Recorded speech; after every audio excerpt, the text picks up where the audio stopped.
에베소서 5장 18절에서 21절. 술 취하지 말라. 이는 방탕한 것이니 오직 성령으로 충만함을 받으라.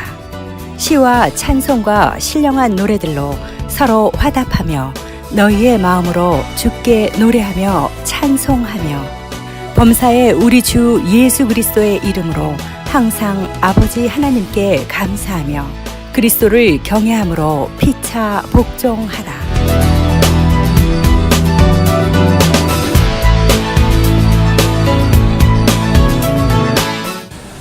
우리는 에베소서 5장 18절에서 21절까지 굉장히 에베소서에서도 중요하고 또 성경 전체에서도 또 신앙생활에 굉장히 중요한 부분이라고 할 수 있는 구절들을 우리가 살피고 있는데요. 주일 아침에 조금 이상한 얘기지만 술 취하는 것하고 성령 충만을 받는 것하고 좀 비슷한 유사성이 있기 때문에 그래서 대비를 시키고 있는 것이거든요. 그래서 오늘 제가 좀 이상한 질문이지만 최근에 여러분 술 친구들이나 술자리에 여러분이 가셔서 한번 이렇게 어울려 보신 그런 경험이 가장 최근에 언제 있으셨던가요? 어제 지난 주일에 있으셨던 꽤 오래되셨죠, 여러분, 그죠? 병문에 끌려가시기도 하고 그러시기도 하셨습니다. 저 같은 경우도 보니까 1980년대에 몇 번 이렇게 가보고는 그 이후로 한 번도 안 가본 것 같아요. 그러니까 3, 40년 동안 한 번도 술자리를 안 해봤으니 이거 얼마나 이 부분에 대해서 잘 모르는 사람인지 모르겠는데요. 그래도 세상에 그 술자리라는 게 비슷한 것 같아요. 보통 여러분 친구들이 모이면 좀 어색한 분위기를 떼기 위해서 뭐가 다르죠? 술을 먹게 되고 좀 술이 조금 취하게 되면 술 기운이 좀 돌면 혀도 좀 보이고 그죠? 그래서 기분도 좀 좋아지고 말이 좀 많아집니다. 말이 아무래도 좀 많아지고 또 했던 말도 하고 또 하고 이러면서 또 그 말 받아주면서 조금 노래가 이제 감이 되겠죠.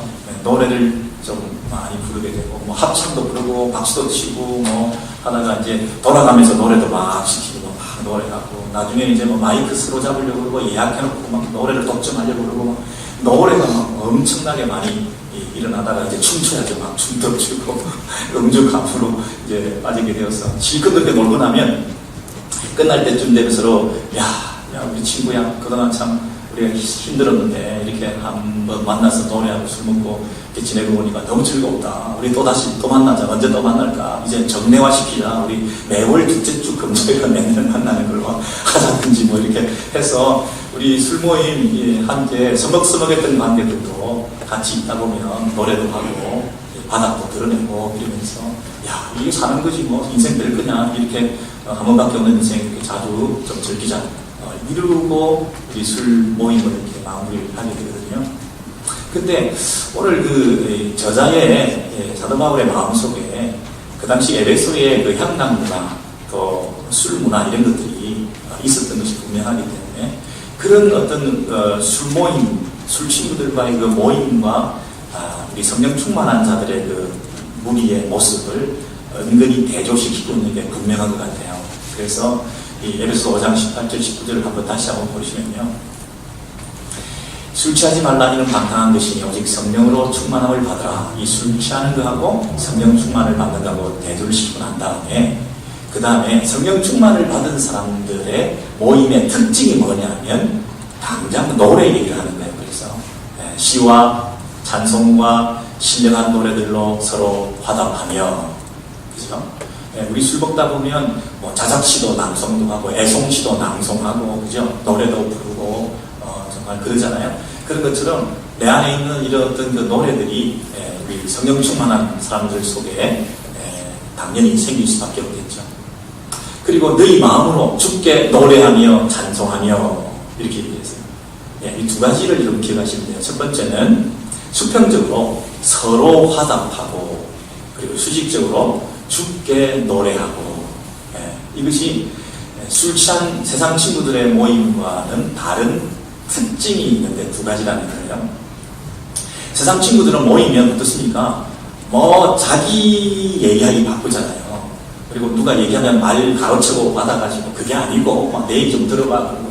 야, 그게 말 같은 소리야. 말 같은 소리 하지만 내 얘기가 옳다면서 자기 주장을 하게 되고, 좀 주장하는 자세로 자꾸 이제 더 많이 고집하게 되는, 그게 일반적인 일들이 막 일어나서 너 언제 봤다고 나한테 이러냐 이러면서 싸우기도 하고 막 네가 몇 살이냐 이러고 막 그러잖아요. 그러면서 이 술을 먹다 보면 서로 화답하고 이런 분위기가 안 해요.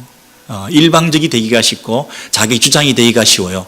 근데 성령 충만한 사람들끼리 모이면 화답이 화자가 서로 누그러진다, 화합한다 이런 거잖아요. 그래서 서로 간의 교감과 교통이 일어나는, 서로를 세워주고 서로를 귀하게 여기고 하는 이런 모습이, 교제가 일어나게 된다는 거예요. 그리고 세상에는 술 친구들이 실컷 놀아봐야 자기들끼리 즐거운 거고 나를 드러내는 거지 죽게 노래하고 이런 건 없죠. 근데 성령 충만한 사람들의 공동체 안에서는 죽게 노래하고 서로 화답하고, 이게 엄청난 차이라는 거예요. 근데 여러분, 그 시와 찬송과 신령한 노래라는 말 속에서 그 신령한이라는 말이 어디에 수식어가 있나요? 노래라는 말 앞에 신령한이 붙어 있죠. 근데 그렇다면 시나 찬송 앞에는 굳이 신령한 말이라는 말을 붙일 필요가 없을 정도로, 시는 시편이라든가 경건한 시랄까, 이 찬송은 여호와 하나님을 기리는 이런 노래랄까, 이런 찬송이, 이미 시와 찬송이라고 하는 것은 어떤 그 경건성과 거룩성이 포함되어 있는 이런 노래라고 하면, 노래들은 얼마나 많이 있어요. 이런 송, 커믹송 이런 것도 있잖아요. 응원가도 있고 별노래들이 세상에 많은데, 그 중에서도 선별해서 신령한 노래들이라는 게 있다. 노래라고 다 노래를 하면 안 된다. 술 친구들끼리 부르는 노래는 장르가 찬송가에서부터 저기 어디 동료에 이르기까지 다 할 수 있겠지만, 우리 교회 안에서 성도들이 부르는 노래들은 조금 엄선해서 구별된 노래들을 신령한 노래들이라는 게 있다. 시편, 찬송, 그리고 신령한 노래들을 우리가 부르는데, 그것을 가지고 서로 화답하며 그랬습니다. 서로 화답한다는 얘기는 내 안에 그 노래들이 있기 때문에 상대방이 노래를 부를 때 나도 내 노래를 가지고 같은 노래를 서로 부른다, 이런 얘기거든요. 우리가 어떻게 화답한다고요? 시와 찬송과 신령한 노래들로 화답한다는 거예요. 그러면 우리 안에 노래가 있다는 거예요. 노래가 없는 사람들이 술을 먹고 기분이 좋아서 이제 노래를 만들어내는 것이 아니라, 이미 우리 속에는 노래가 있는데 그 노래가 충만해서 우리가 함께 모여서 우리 그 노래를 표현해내는 거예요. 이게 성령 충만한 사람들과 술 취한 사람들의 차이예요. 뭐라고요? 술 취한 사람들은 스트레스 받았어, 마음에 기쁨이 없어, 슬퍼, 아파, 힘들어 죽겠어, 야, 술 한잔 하자. 그러다 보니까, 술 먹다 보니까 기쁨이 고양되고 행복감이 젖어들고 흥겨운 느낌들이 찾아오고, 그래서 노래로 표현되는 거죠. 노래가 생긴 거지 이제서. 그죠? 근데 우리는 뭐냐면 이미 노래가 있는 자들이에요. 이미 노래가 있는 자들. 여러분, 예수 그리스도가 우리 안에 계셔요. 우리는 이미 십자가에 자아는 죽었잖아요. 그래서 내 안에, 내가 사는 게 아니라 누가 산다고요? 예수 그리스도가 사신 것이라.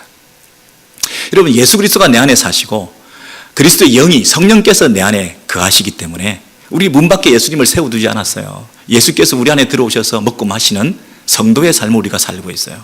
그래서 내 안에 충만한 예수 그리스도의 임재가, 성령의 충만함이 내 안에 있는 거죠. 그러니까 이 그리스도로 말미암아 내 안에 노래가 생겼어요. 여러분, 우리가 슬프고 힘들죠. 괴롭고 인생길이 낙심이 되죠. 그런데 우리 예수 믿는 사람들은 그럼에도 불구하고 내 안에 예수가 계시는 거예요. 그걸로 끝난 거예요. 내 안에 성령께서 보증으로 인치신 거예요. 마지막 날에 우리가 다시 부활할 것에 대한 확신을 우리에게 주신 거예요. 그걸로 이 세상을 다 이길 수 있어요. 과거와 현재와 미래의 모든 슬픔, 모든 고통, 모든 아픔, 심지어 죽음, 모든 불행, 모든 재앙까지도 유일하신 예수 그리스도, 그분이 우리의 참 위로와 소망이 되시는 거예요. 예수 그리스도 그분이 유일한 과거와 현재와 미래의 위로가 되시고 소망이 되시는 거예요. 그러면 예수 그리스도가 내 안에 있다는 얘기는 내 안에 이 노래가 있다는 얘기거든요. 내 안에 이 노래가 있어요. 유일한 소망 되시는 예수 그리스도, 그분을 높여드리는 이 노래가 우리 안에 있는 자들이 모여서 그 노래를 함께 부르는 거예요. 이게 서로 화답하는 거예요. 노래 없는 자들이 모여가지고 막 노래를 억지로 만들어서 예배 인도자가 노래 없는 사람들한테 막 노래를 집어 넣어 주려고 막 계속 같은 거 반복해가지고 심어 주려고 막 애를 쓰고 막, 예? 여러분들은 아무것도 체험받은 것도 없는 것처럼 내 안에 기쁨도 평안도 위로도 예수도 없는 것처럼 와서 나를 채워달라고, 나는 괴롭고 힘들다고, 나는 죽겠다고, 이 교회 와서 좀 예배를 통해서 나를 채워달라고 마치 이런 사람들이 체험받기 위해서 앉아있는데, 우리도 잘됐다 이제 그런 사람 왔으니까 내 채워줘야지 막 채우려고 막 이러는, 서로 버겁고 힘든 이런 관계가 아니고요. 이미 체험받은 사람들이, 이미 충만한 사람들이 와서 흘러 넘치는 자리가 예배의 자리예요. 그 흘러 넘침을 잘 표현해내는 이 자리가 전하는 자나 듣는 자나 또 인도자나 함께 찬양하는 자나 우리 모두가 함께 한 분 그분을 높여드리고, 내게 노래가 있다면, 인도자에게 노래가 있다면 듣는 사람도 노래가 있으니 서로 화답하는 거예요. 노래가 있는 사람이 노래 없는 사람한테 막 억지로 노래 집어넣어 주려고 하는 이 예배의 인도가 아니고요. 성령 충만하는 사람들은 서로 화답한다는 얘기는 서로가 노래가 있다는 얘기예요. 어떤 전도사님이 수요 예배에 예배 인도를, 찬양 인도를 하시는데 이렇게 멘트를 하시는 거예요. 사실 오늘 날 노래할 기분이 아니에요. 내가 마음이 상하고 힘든 일이 있어가지고 제가 뭐 인도를 하는데 저를 기도해 주세요. 제가 뭐 잘할지 모르겠어요. 뭐 기타를 치면서 예배 인도를 하고 찬양 인도를 하는데 내 마음이 너무너무 낙심하고 우울하고 힘들어요. 제가 뭐 순서를 맡고 체계를 맡았으니까 하긴 하는데 어떻게 될지 모르겠다는 이런 식으로 예배를 인도한 거예요. 나중에 이제 목사님이 물어봤어요. 어떻게 그렇게 인도할 수가 있냐. 하나님 앞에서 솔직해야 되잖아요. 내 마음이 그렇다는 것을 정직하게 표현해야 되잖아요. 그렇게 대답을 했대요. 여러분, 이게 있을 수 있는 일인가요? 그것도 예배 인도자가. 여러분, 어떤 상황에도 우리 안에 예수가 계시잖아요. 잠시 기도만 해도 그 자리에서 기쁨이 회복되잖아요. 죽을 것 같아도 다시 내게 살 소망이 생기잖아요. 예배는 준비되어야 되죠. 예배 준비라는 게 여러분 뭐 몸 단장하고 얼굴 단장해서 오는 게 예배 준비가 아니고요. 내 안에 충만한 노래를 준비하는 거잖아요. 내 안에 식어져 있는 열정을 회복하는 거잖아요. 내 안에 이 노래가 충만히 넘치는 이 예수로 인하여 어떤 상황에서도, 지금 여러분 어떤 형편에서도, 여러분이 처해 있는 어떤 상황 속에서도 예수면 그것을 충분히 넉넉히 이기잖아요. 그리스도의 사랑에서 끊을 자가 그 어떤 것도 없잖아요. 과거와 현재와 미래에 여러분 어떤 일이 일어난다 하더라도 유일한 소망은, 위로는 예수 그리스도잖아요. 죽음이 우리를 엄습해온다 할지라도 우리는 부활 소망이 있잖아요. 예수가 있으니까. 그러면 예수 때문에 금방 기쁘잖아요. 금방 스위치가 되잖아요. 우리가 그 예수를 비밀스럽게 내 안에 간직한, 그래서 그 누구도 알지 못하는 내 안에 노래가 있는 자들이 모여서 함께 그 노래를 함께 부르자고 하는 것이 예배지. 난 노래 못해, 내 노래할 기분이 아니야, 내 감정이 기분이 그게 아니야. 그게 어떻게 예배를 드리는 바른 자세겠어요? 그것도 인도자가. 여러분, 예배자의 자리, 예배 드리는 저와 여러분이 우리 안에 노래가 있는 예배의 그 충만한 예배의 기쁨을 우리가 누릴 수 있는 그런 예배의 준비가 된 자들로 모이는 축복된 저와 여러분이 되실 줄 믿습니다. 예배의 준비, 이것을 통해서 내 마음에 노래 있음을 표현하는 거죠. 노래 없는 사람들한테 노래를 막 만들어주는 게 예배가 아니고요. 이미 노래 있는 사람들이 와서 푹석이 노래하는 자리가 예배 자리거든요. 얼마나 힘든지 몰라요. 노래도 없이 와서 서로가 노래를 하려고 하니 서로 화답이 될 리가 없지.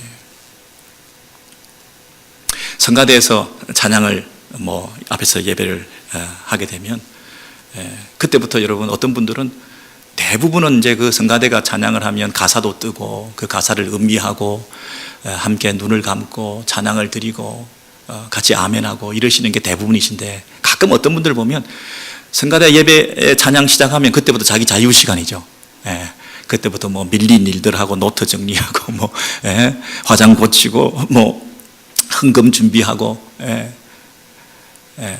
여러분 주보 교정하고 막 이런 것부터 막 그냥 이 한다는 게 너무나 안타까운 거 아니겠어요? 우리가 서로 화답하고, 성가대만 노래가 있어서 자기 노래를 하는 게 아니고요, 우리도 노래가 동일하게 있는 거예요. 청중들도.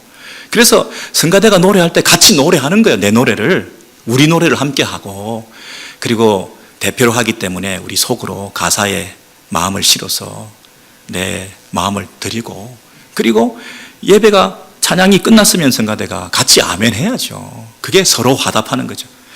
아멘 안 한다는 얘기는 나는 노래 없다는 얘기지, 너만 따로 놀아 있으니까 너 혼자 예배 노래한 거죠. 공연 보고 뭐 콘서트 본 거죠. 그죠? 여러분, 이게 뭐 너무 지나친 표현인지 모르지만 장로님들이 기도할 때나 찬양팀이나 우리 성가대에서 찬양할 때 여러분, 이런 내 안에 있는 노래를 함께 고백하는 이런 영적인 분위기, 이게 성령 충만한 공동체의 특징이라는 거예요. 여러분 어떠세요? 다음 주일부터 우리 성가대가 찬양을 마치고 나면 딱 마칠 때 함께 찬양하고 있다가 아멘 이렇게 서로 화답하는 그런 영적 분위기 우리 만들어낼 수 있겠습니까? 아멘, 아멘. 예. 그러면 이 성령 충만한 공동체의 특징이 되는 거예요. 예. 근데 두 번째는요, 죽게 노래한다 그랬어요. 죽게 노래한다. 죽게 노래한다. 성령 충만한 사람들이 죽게 노래한다 그랬는데, 이 주가 누구겠어요? 제가 질문 드릴게요. 중요한 거 하니까 잘 보세요. 죽게 노래한다. 예. 이 주가 누구예요? 제가 이 요한복음 16장을 보여드릴 테니까 한번 잘 보세요. 요한복음 16장에 13절, 12절, 13절, 14절 보시면요, 내가 아직도 말할 것이 많으나, 내가가 누구예요?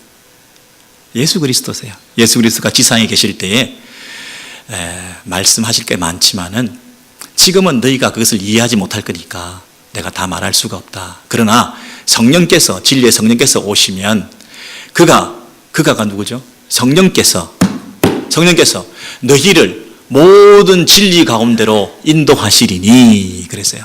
성령께서 우리를 진리로 인도하신다고 그랬어요. 그가가 누구죠?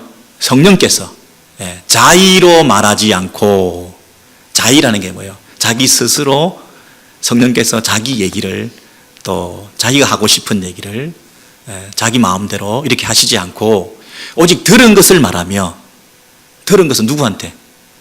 성자 예수 그리스도로부터 들은 것을 성령께서 말씀하시고. 여러분, 성령님은 굉장히 누구에게 의존적인가요? 성자 예수 그리스도에게 의존적이신 분이죠. 철저히 의존적이신 분이죠. 자기 것을 자기가 스스로 마음대로 말하지 않는다는 거예요. 그래서 예수 그리스도께서 이 땅에서 말씀하시고 가르치신 것을 우리로 하여금 성령께서 기억나게 하시고 진리로 말씀하실 것이다 이래 놓고는 그 다음 뭐라고 얘기했냐면, 그가 내 영광을 나타내리니, 그는 누구예요? 성령께서 예수 그리스도를 영화롭게 할 것이다 그랬어요. 영어 표현을 보셨나요? 네. 성령님은 예수를 영화롭게 하는 분이에요. 이 땅에서 예수께서 하늘로 가시고 난 다음에 성령께서 오셔서 성령의 시대가 시작되고 성령의 사역을 시작하시게 되는데, 그 성령의 역사는 그 목적이 뭐냐면 예수 그리스도를 영화롭게 하는 일이에요.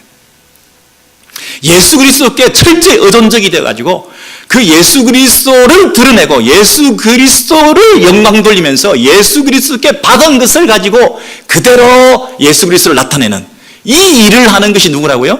성령님이라고요. 내 것을 가지고 너희에게 알리시겠습니다. 예수 그리스도의 것을 가지고 예수 그리스도를 수단으로 예수 그리스도를 드러내고 예수 그리스도를 목적으로 예수 그리스도를 결과로, 모든 것이 예수 그리스도로 시작해서 예수 그리스도로 끝나는 게 누구라고요? 성령님이시라고요. 그러면 성령님의 사역인가 아닌가는 뭘 보면 알 수 있을까요?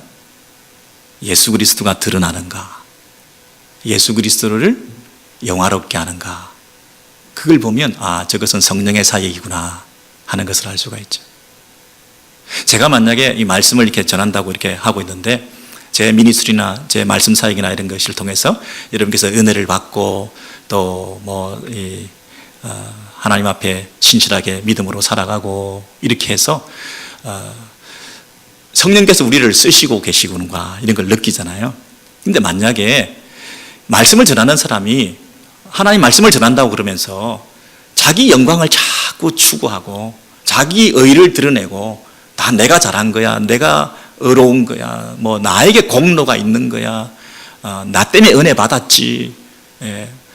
말은 예수 그리스도께서 영광을 받으시고 하면서 속으로 은근히 다 자기한테 그런 영광이 돌아오게끔 행동하고 말하고 그러면 그분이 성령의 사람이라고 말할 수 있을까요? 속고 있는 거죠. 피차 속고 있는 거죠. 여러분이 뭐 기적을 체험하고 치유와 축사를 경험하고 어떤 신비한 체험을 하고 은사를 경험하고 이러면 얼마든지 그럴 수 있잖아요. 그런데 대부분의 그런 사역들과 그런 기적들과 현상들이 대부분이 성령께서 하시는 일이죠.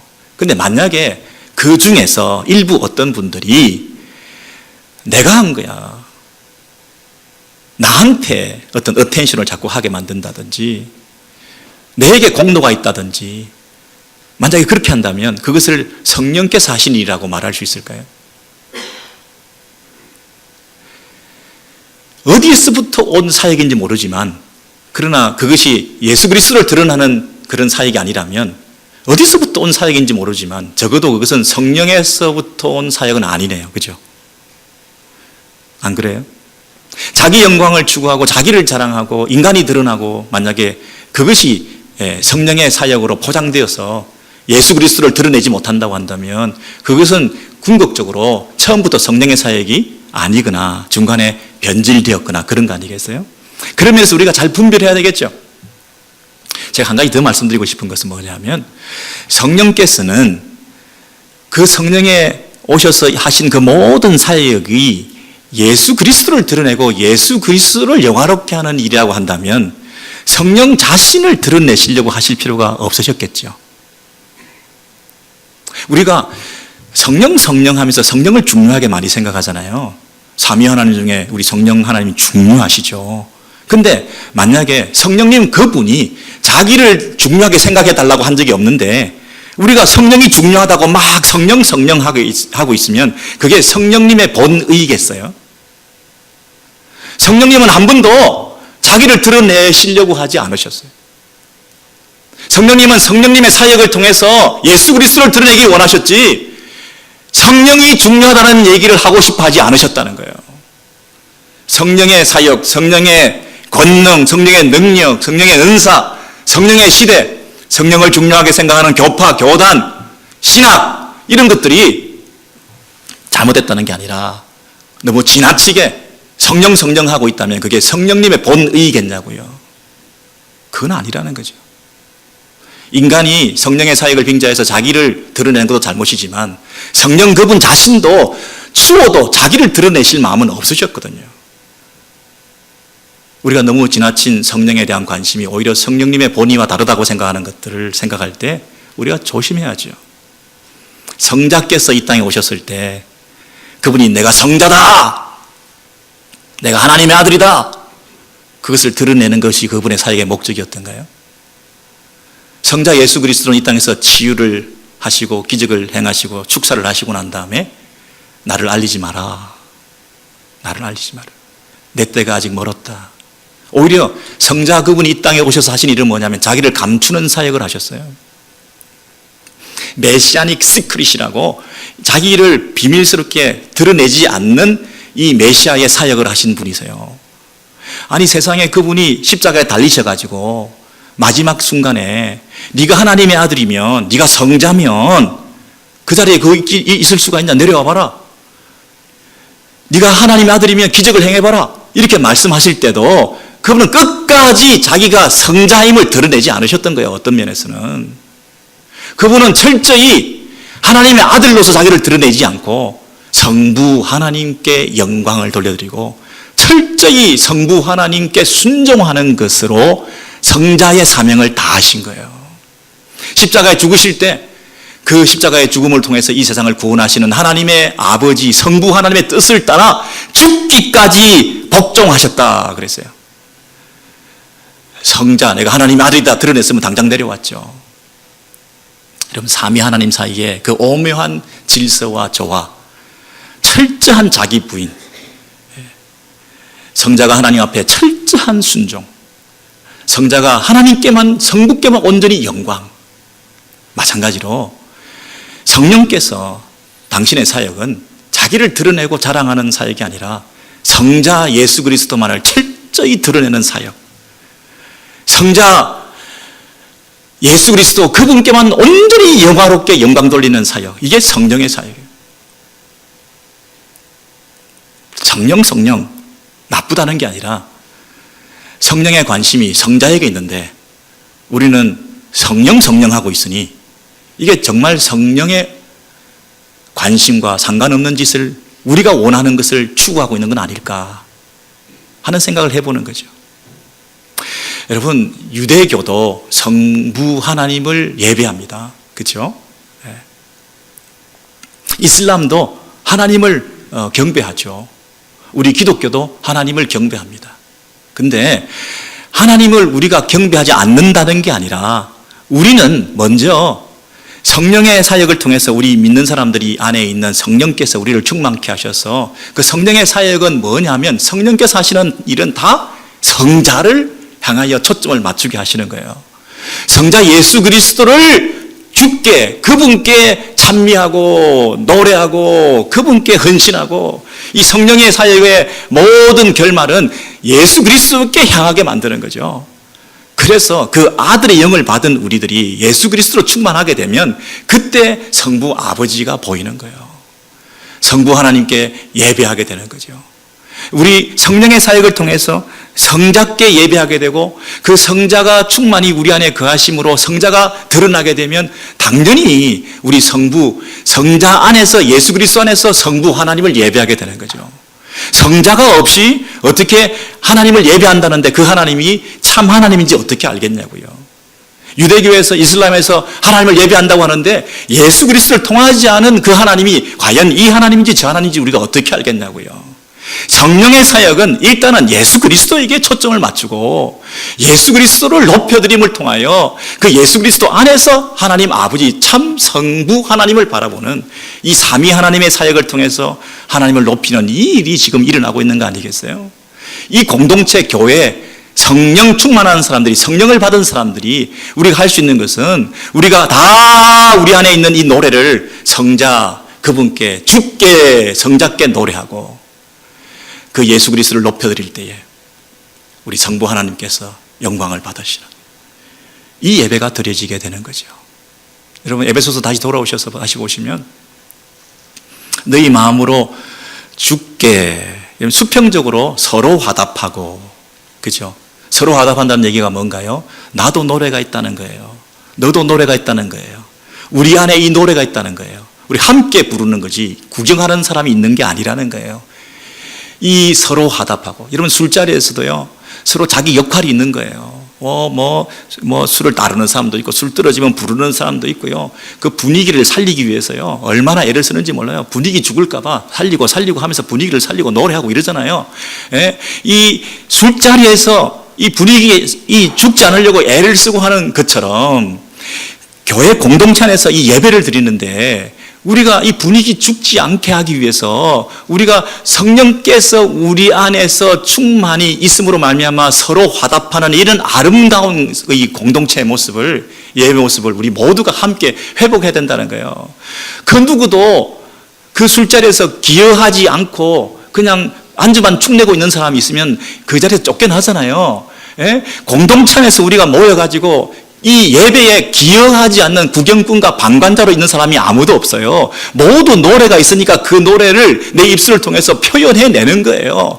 아멘이라도 하면서 함께 그 노래를 함께 서로 화답하는 관계, 이 공동체, 이 예배 공동체, 이것이 성령 충만한 사람들, 내 안에 기쁨과 평화가 있는 사람이 그것을 노래할 수밖에 없는 자들이 모여가지고, 노래 없는 사람들이 막 노래 만들어주는 게 아니라 이미 내 안에 있는 이 노래를 표현해내는 이 서로 화답하는 이 수평적인 예배 뿐만 아니라 우리가 함께 하나 되어서 수직적으로 우리 하나님께 예배 드려야 되는데, 먼저 성령의 사역은 성자에게 초점이 맞춰지기 때문에 성자 예수 그리스도가 드러나는 이 예배가 드려져야 된다는 거예요. 예수 그리스도를 깊이 묵상하셔야 되는 거예요.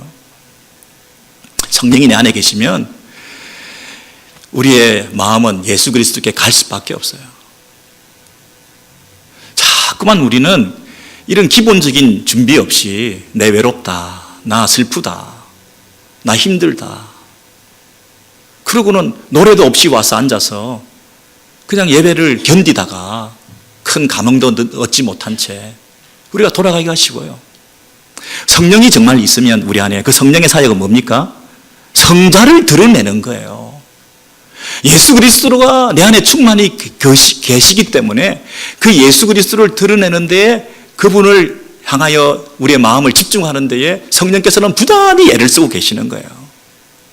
그래서 우리는 그 예수 그리스도를 찬양하게 되는 거죠.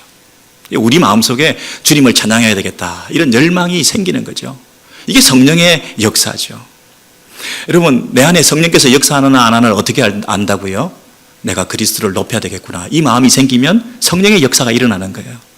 내가 예수 그리스도가 내 안에 계셔서 그분을 높이고 그분의 말씀에 순종하고 그분을 영화롭게 하는 내 인생을 살아야 되겠구나, 이 마음이 생기면 여러분이 성령 충만에 사로잡힌 사람이에요. 예배에 왔는데 그 마음이 없이 그냥 노래하고 있으면 성령 충만한 사람 아니에요. 성령의 역사가 아니라니까요. 여러분, 성령께서는 자의로 사역하지 않는다 그랬죠. 자의로, 스스로 자기가 뭘 하려고 하지 않는다는 얘기는 뭐냐면, 오늘 우리가 예배 드리고 찬양하는 데 있어서도 이 예배 시간에 우리가 자의로 내가 뭘 하려고 하면 성령의 사역이 아니에요. 자의로 한다는 말은 굉장히 인위적인 거죠. 기교적인 것을 말하죠. 여러분, 제가 설교를 하는데 말씀을 전합니다. 이 설교라는 것은 그리스도를 전하는 거잖아요. 구약과 신약의 유일한 주제이신 예수 그리스도를 드러내는 거잖아요. 제가 뭐 예수 그리스도 이 말을 해서 예수 그리스도를 전하는 게 아니라 신구약 성경 속에 잠재되어 있는 이 복음, 이것을 드러내 보일 때 예수 그리스도께 초점이 맞춰지게 되면 이 설교의 사명을 다하는 거잖아요. 근데 만약에 제가 그것에 등한히 하고 무슨 뭐 예화나 하고 간증이나 하고 무슨 뭐 세상 얘기나 하고 정치 얘기나 하고 뭐 세계에서 뛰어난 학자들 얘기나 하고, 예, 그러면 우스갯소리나 하고 만약에 이렇게 끝났으면 너무 기교적인 설교잖아요. 너무 잔뜩 기교를 부려서 그것이 마치 설교가 유창하게 자른 것 같지만 좋은 설교는 아닐 수 있잖아요. 그리스도를 드러내는 성령의 사역이 아니잖아. 인간적인 얘기를 한 거잖아요. 성령께서 사역하시는 메시지라면 그리스도를 드러냈을 거 아니에요. 예수 그리스도를 드러내는 게 성령의 사역이니까. 여러분께서 찬양을 하는데요, 지금 그 영어 표현을 보시면 making 멜로디라고 그랬죠. 멜로디를 만들어서 주께 노래하는 거죠. 멜로디라는 곡조를, 영어 표현을도 그렇지만 원어적인 표현도 보면 이게 그냥 노래하며가 아니라 곡조를 만들어 선율을 실어 가락이 있는 이런 얘기거든요. 그러면 이 곡조를 만들 때 그리스도를 선명하게, 그리스도를 담담하게 드러내면 되지, 거기에 온갖 음악적 기교가 가미될 필요가 인위적으로 있겠느냐는 거예요. 제가 뭐 전문 영역이 아니라서 모르지만 뭐 불협화음을 잔뜩 갖다 붙이거나 자연스럽지 못하게 일정한 형식이 있는 이 음악적 틀을 깨고 괜히 엉뚱한 것을 집어넣어 가지고 이 틀을 깨고 싶은, 내 기교를 뽐내고 싶은, 내 음악적인 재능을 나타내고 싶은, 내 찬양을 통하여, 내 작곡을 통하여, 내 음악 활동을 통하여, 내 노래를 통하여 나를 드러내고 싶은 이런 것들이 가미되면 이건 자의로 한 거잖아요.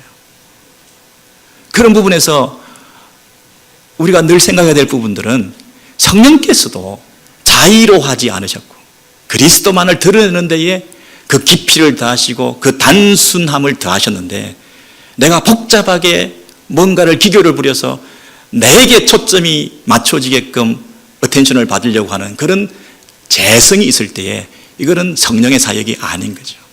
자기 일을 하는 거죠. 자기를 드러내려고 하는 거죠. 교묘하게 찬양을 가장해서 자기를 드러내는 악령의 역사에 쓰임받을 수도 있는 거죠. 여러분, 그런 면에서 우리가 주께 노래한다 할 때는 곡조뿐 아니라 그리스도를 드러내는 가사가 뒷받침돼야 될 거예요. 어떤 분들은 너무나 좋은 선율 때문에 너무나 이 곡조와 가락이 좋아서 가사의 내용도 모르고 그냥 흥얼거리기만 하는 수가 있거든요. 그럼 어떻게 그게 성령의 사역이라고 말할 수 있어요? 그리스도를 드러내야 되는데, 내 노래에 취해 있는데, 음악이 좋은데, 노래가 좋은데 가사 내용 없이 그 가사를 통해서 예수 그리스도를 드러내지 못하고 그리스도께 영광을 돌려드리지 못하면서 내가 그냥 흥겨운데 이걸 어떻게 성령의 사역이라고 말할 수 있어요?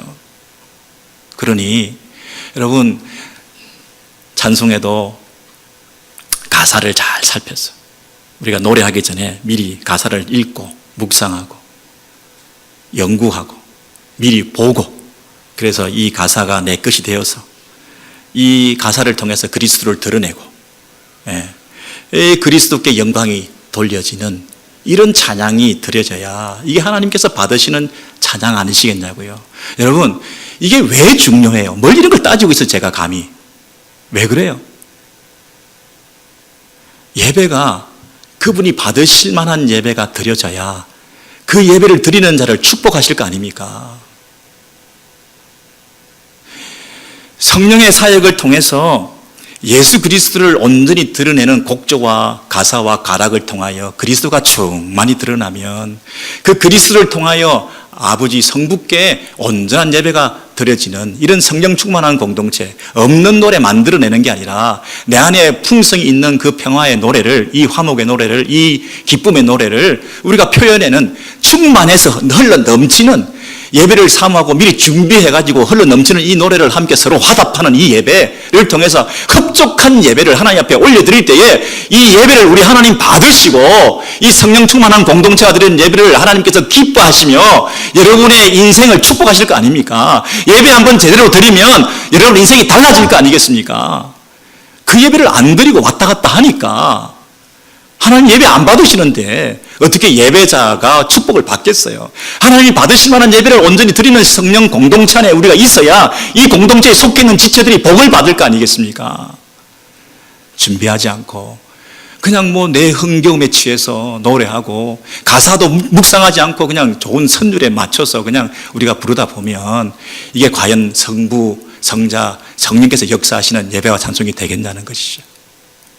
여러분, 그런 면에서 좀 부담스럽고 어려운 말씀일 수도 있지만 성령 충만하는 공동체가 드리는 이 공동체의 예배의 모습이 어떠해야 되는가를 우리가 잘 배워서 이 말씀이 회복되고 이 찬송과 노래가 회복되어서 진정한 예배를 통하여 그 예배자를 축복해 주시고 만져주시고 치유해 주시는 하나님의 손길을 경험해 가시는 저와 여러분 되시기를 주의 이름으로 소원합니다.